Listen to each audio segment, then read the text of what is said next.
Hey guys, welcome back to another video on the Kenny Codes channel. Today, we are looking at an X Factor for every MLB team in alphabetical order. If you guys like this video, make sure to leave a like, comment, and subscribe. With no further ado, here we go. First up, we got the Arizona Diamondbacks, Eduardo Rodriguez. Rodriguez has started the season on the IL and not pitched yet in a Diamondbacks uniform. When he comes back, the elite rotation of the Diamondbacks will look even better, with him slotting into the 3 or 4 slot. Teaming up with the likes of Merrill Kelly, Zach Gallen, and Jordan Montgomery should prove to make the Diamondbacks rotation top 3, if not the top rotation, as long as Rodriguez can continue his elite production. Up next is the Atlanta Braves with Marcell Ozuna.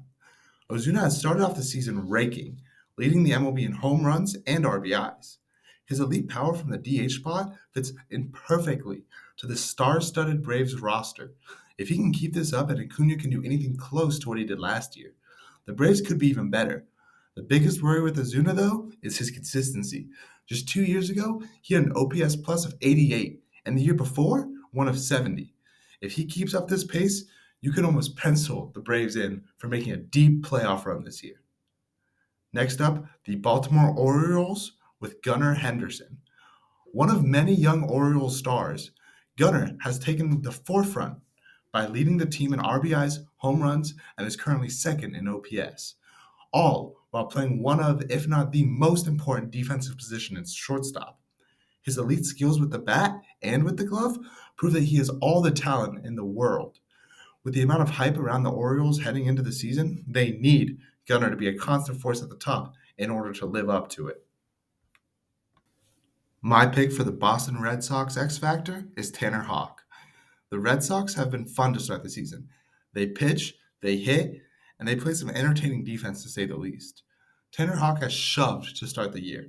He has a 1.35 ERA and threw a Maddox.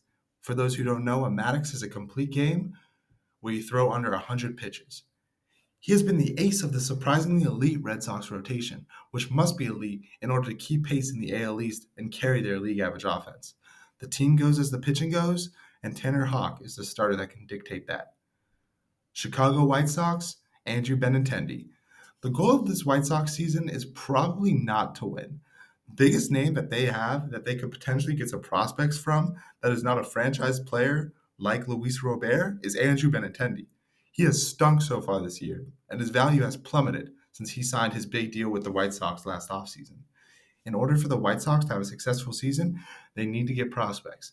And in order to get prospects, Andrew Benintendi needs to be a desirable piece. Chicago Cubs, Shota Imanaga. Through his first 4 starts, he has had an ERA of .44 and a whip of .74.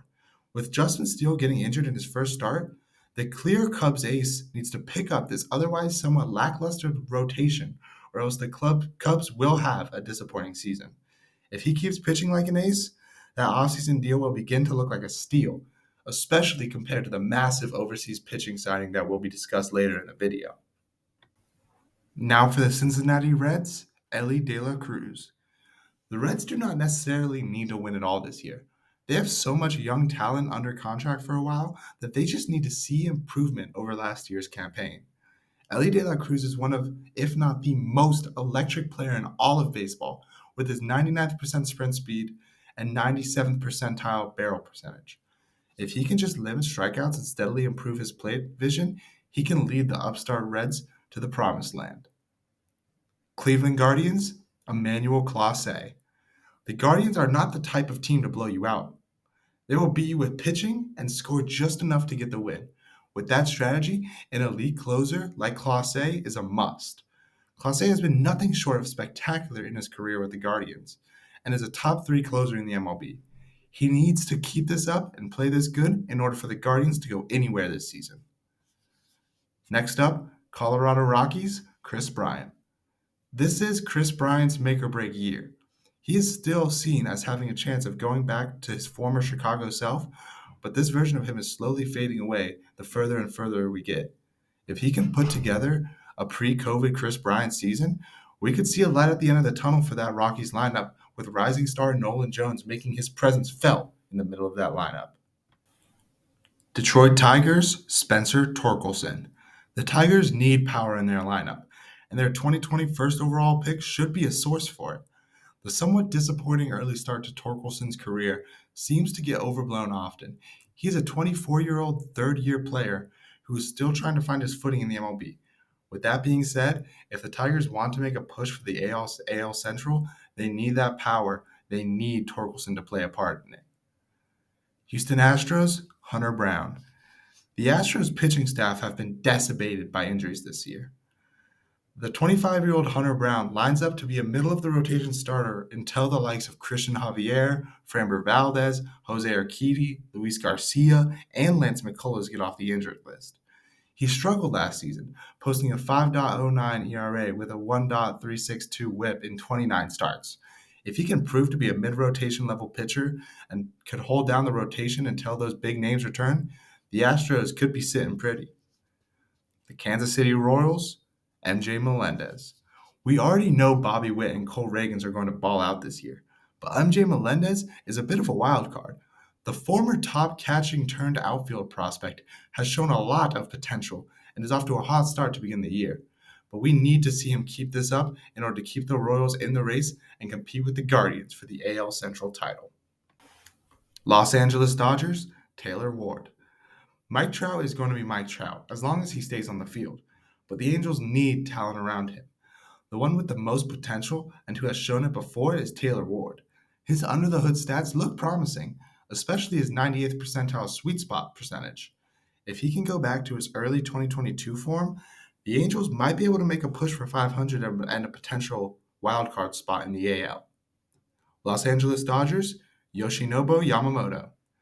The Dodgers lineup is loaded, and the rotation has some big names. But when you really look at it, Yamamoto needs to play a big part in the rotation in order for the Dodgers to have success early in the year. They have an injury-prone ace in Tyler Glasnow, and a lot of young boomer buzz candidates towards the bottom of the rotation. Yamamoto will need to play a part and be a top-of-the-rotation level pitcher in order for the Dodgers to reach their full 100 to 110 win potential. Miami Marlins, Josh Bell. Josh Bell is one of only a couple switch-hitting power bats in the MLB. With the rotation injuries the Marlins have faced, as well as the very questionable lineup, a power bat could go a long way in the overall offensive output for the Marlins. Josh Bell has shown spurts of being an elite middle-of-the-lineup bat throughout his career, and if he can hold that for a full season, the Marlins might be able to make another push to an NL wildcard spot. Milwaukee Brewers, Christian Yelich. The Milwaukee Brewers season will go as Christian Yelich goes. Christian Yelich has shown he can be a top 10 hitter in the league for long stretches of time, but it's also shown a lot of inconsistency in his time with the Brewers. If he is right and Freddie Peralta in the rotation can play up to the Brewers' standards, there's no way they are not playing in October. Minnesota Twins, Byron Buxton. Buxton has not been himself in a while. Whether due to injury or just poor play, he has not lived up to who the baseball world thought he would be thus far. If he can stay healthy while playing a stellar center field with his speed, he should be a perennial MVP candidate. If he can get his career back on track this year, he should be able to will the otherwise questionable Twins roster to a playoff spot. New York Yankees, Anthony Volpe and Giancarlo Stanton. These two players need to have an uptake in their production from last year. First off, Volpe is leading off and needs to get on base for the likes of Juan Soto and Aaron Judge to hit him in. Giancarlo, batting fourth, has not lived up to expectations since joining the Yankees.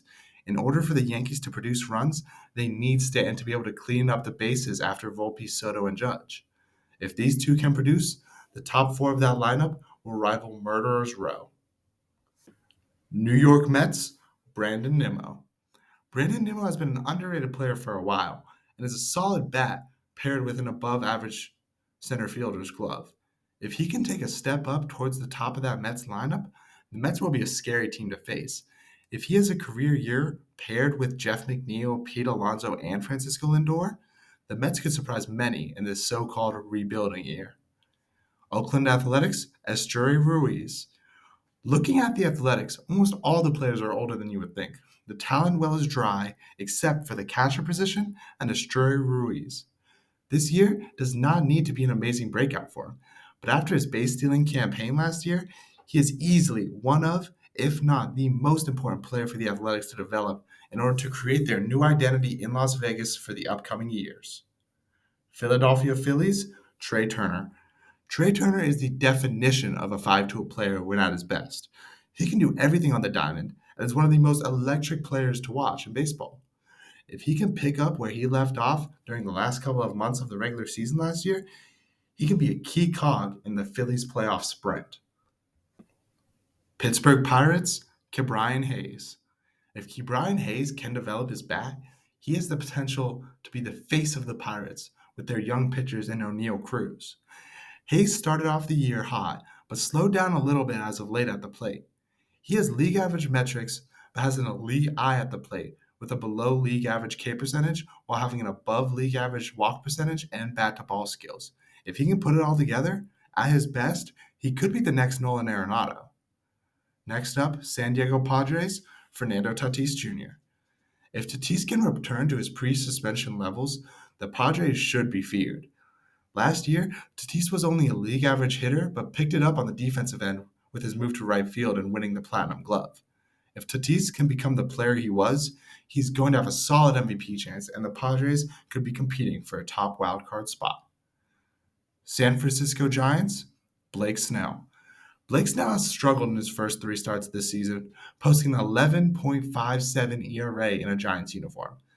This average Giants lineup is not going to be providing large amounts of run support, so it is important for the Giants to have stoppers on the bump. Blake Snell has been just that in the past, with the ability to go 7 innings of no-hit ball just about any time he's starting. If he can play anywhere close to last year, he will be spearheading the most formidable pitching duo with Logan Webb. The Seattle Mariners, Julio Rodriguez. Rodriguez needs to go this year, and that is not just because he's on my fantasy team.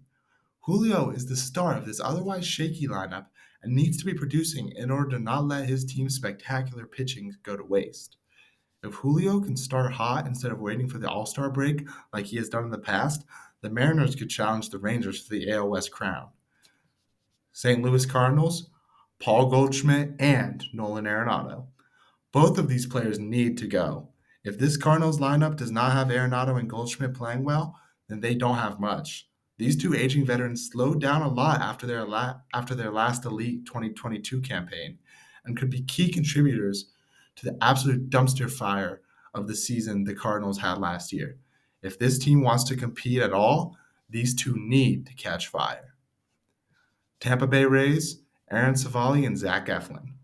With all of the pitching injuries the Rays have endured, Savali and Eflin must continue to pitch at high levels in order for the Rays to have a chance. The Rays, like the Giants, are not going to get consistent run support from their lineup. They need consistent production out of their rotation in order for them to be able to win games this season. If Savali and Eflin cannot produce, then their rotation will be in shambles, and so will their team. However, if they play well and the rest of the rotation follows suit, the Rays could be back in playoff contention like they are every year. Texas Rangers, Evan Carter.